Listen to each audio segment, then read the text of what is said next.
you had that first play called. It looked similar, but then they used the foul to give. Did you go back in the huddle and change the play very much when you came out to run it? Yeah. Yes. Somebody to get open. These are really tough to get any kind of freedom onside out of bounds. Jimmy made a heck of a cut, and Duncan again with a great pass. It seemed like it was a foul. I don't know, but we'll definitely take it. They defended the first one really well. So sometimes you just need to be fortunate, and a great player has to make a great play. But Duncan was a heck of a passer. Coach, could you talk a little bit about the bench? Obviously, Pelle and Alec really provided a huge impact off there. Obviously, the starters did their thing, but I mentioned that in the locker room. It really gave us a boost again. We got off to a flat start, and then not only those two, but K Love played really well in his minutes, and that unit just gave us a great spark. I love the dynamic that they can bring. Jaime had some good moments in there as well. Pelle played so hard. He really played hard. Picking up full court, guarding bigger guys, throwing his body all around. He had an impact, for sure. And Alec, made some timely baskets. That's what this guy does. There was that one on the baseline where we were jammed up, and he just kind of did what he did earlier in his career. He used to be a shot maker, not just a three-point spacer or a catch-and-shoot guy. And that was a big shot, but he also just gave us some real steady play. I think the guys just also with K Love, they just love playing with him. He's going to glass eat, and all he wants to do is set you up for an opportunity, going the other way, and those are important advantage, opportunities for us.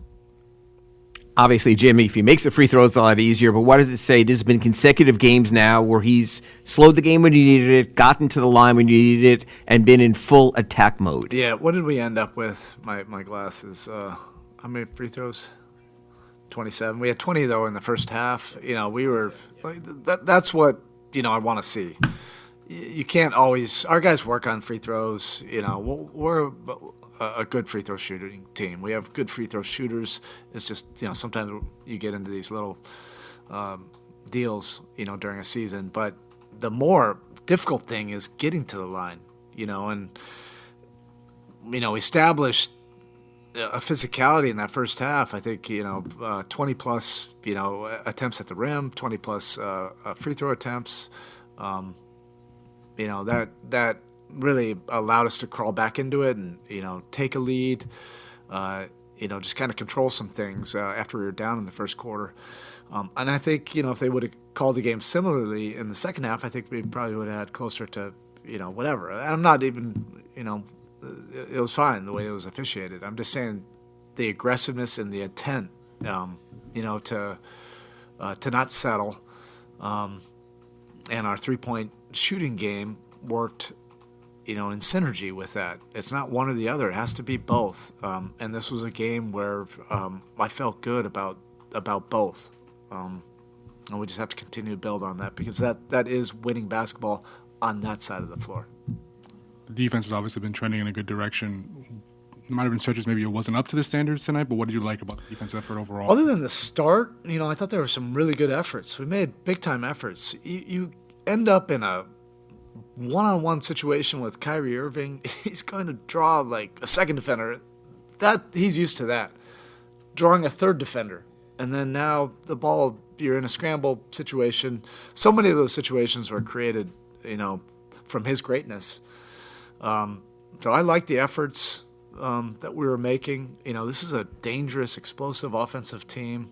At the end of regulation, we had them in a wheelhouse that was appropriate for us to be able to win, on the defensive side. And we'll just shore up, some of these things. The rebounding, still there were some key rebounds where we could have done that better. But the efforts are starting to get a little bit more consistent.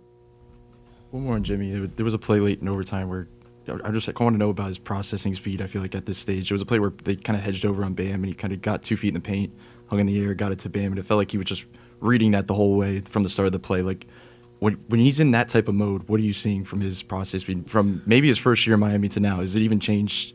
No, he has the highest percentile of processing speed when the ball's in his hands. That was there, our first year, and the uniqueness of how he does it. He can bring this rugged physicality, intensity, toe the line intensity, and slow everything down in the moments of truth. That's part of his genius. He's not just putting his head down and crashing into people and just 3 yards and a cloud of dust. He's reading wherever the rotation may slip up.